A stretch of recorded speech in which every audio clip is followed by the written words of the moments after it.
Mitä tarkoittaa, että paratiisin portti suljettiin? Edellisessä opetuspuheessa pysähdyimme paratiisin portille. Kuvana oli Aadamin ja Eevan karkotus. Enkeli ajaa heitä ulos, ja portilla seisoo vartioiva kerubi, liekehtivä miekka kädessään. Se on pysäyttävä näky. Tie takaisin näyttää suljetulta. Ensimmäinen Mooseksen kirja kertoo, että Jumala asetti kerubit vartioimaan tietä elämän puulle. Portti suljettiin. Tie estettiin. Mutta mitä tämä oikeastaan tarkoittaa? Kertomuksen ytimessä on vapaus. Jumala antoi ihmiselle käskyn, hyvän ja pahan tiedon puusta älä syö. Käsky ei ollut ansa, vaan lahja. Ilman mahdollisuutta kieltäytyä ei ole rakkautta. Ihminen luotiin Jumalan kuvaksi, ja siksi hänelle annettiin todellinen vapaus. Käsky asetti rajan. Raja ei ollut vihamielinen, vaan suojeleva. Se muistutti, että elämä ei ole ihmisen omaa, vaan Jumalan lahjaa. Kun ihminen ylitti rajan, hän ei vain rikkonut sääntöä, vaan katkaisi luottamuksen. Siksi portti suljettiin. On tärkeää kysyä, oliko karkotus rangaistus vai pelastava toimenpide.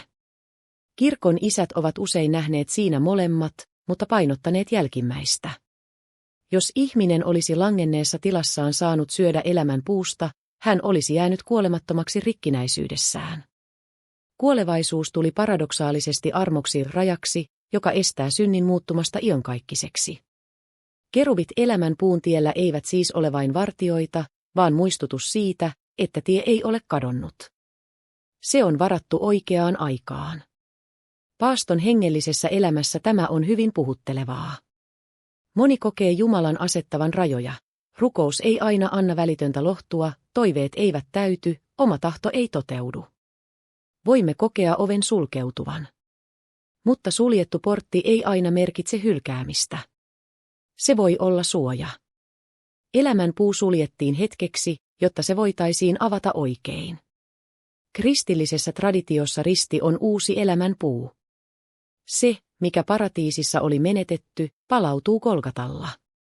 Kun Kristusina kuolee ja nousee ylös, hän ei vain palaa paratiisiin. Hän murtaa Tuonelan portit. 8. päivä, ylösnousemuksen aamu, avaa sen, mikä suljettiin. Siksi paaston tie ei pysähdy paratiisin portille. Se kulkee ristin kautta tyhjälle haudalle.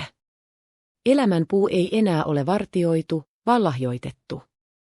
Kun tämän tekstin yhteydessä katsomme ylösnousemusikonia, jossa Kristusina seisoo murskattujen Tuonelan porttien päällä ja nostaa Aadamin ja Eevan haudoistaan, näemme koko kertomuksen täyttymyksen. Portit, jotka kerran suljettiin, on rikottu sisältäpäin. Kristusina ei ainoastaan palaa paratiisiin, vaan vetää ihmisen mukaansa. Aadam, joka istui itkien portin ulkopuolella, nostetaan nyt kädestä pitäen elämään. Paasto ei siis ole matka suljetulle ovelle. Se on valmistautumista siihen hetkeen, jolloin portti avautuu.